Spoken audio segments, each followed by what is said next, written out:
Okay, people, I'd like to go over some of the procedures that I think everyone should follow when they first put a wick onto a new font that's going to go into their kerosene heater. So, first step I do is put a wick inside, and I'm not going to go through the procedure of putting a wick in because I think a lot of you already know who have experience. But what I did was to remind you of some of the necessary steps that you need to do is once you put a wick inside, put lighter fluid on the edge of this thing and raise it up till it's just level, and whatever else sticks out, let it stick out.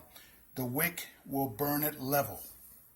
So once it's burned level, the second step you have to do is put kerosene in it, put it on top of a plastic bag to check and see if there's any leaks.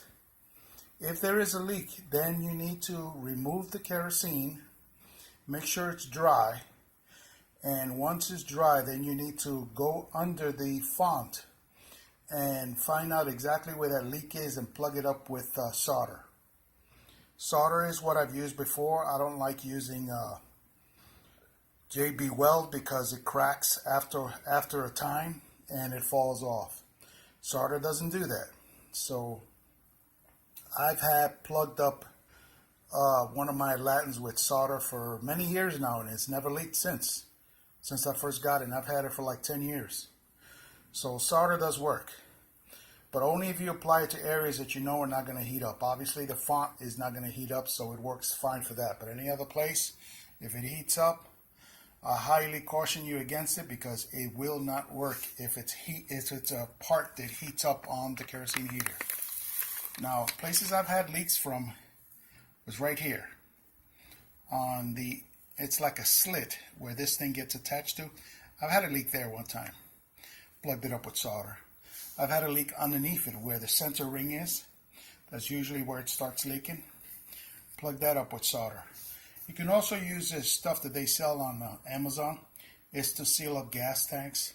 I suppose you can use that. I have not tried it, but it's a good idea just the same if you don't know where the leak is coming from. I've had leaks come from here too. There's pretty much nothing you can do about it. If you tip it, it's going to leak.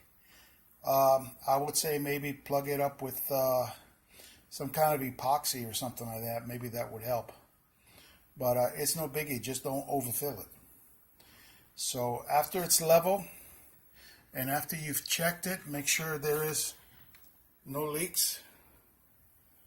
I'm not sure what that is, so I'll have to keep checking that.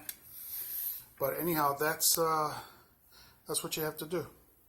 Talk to you later.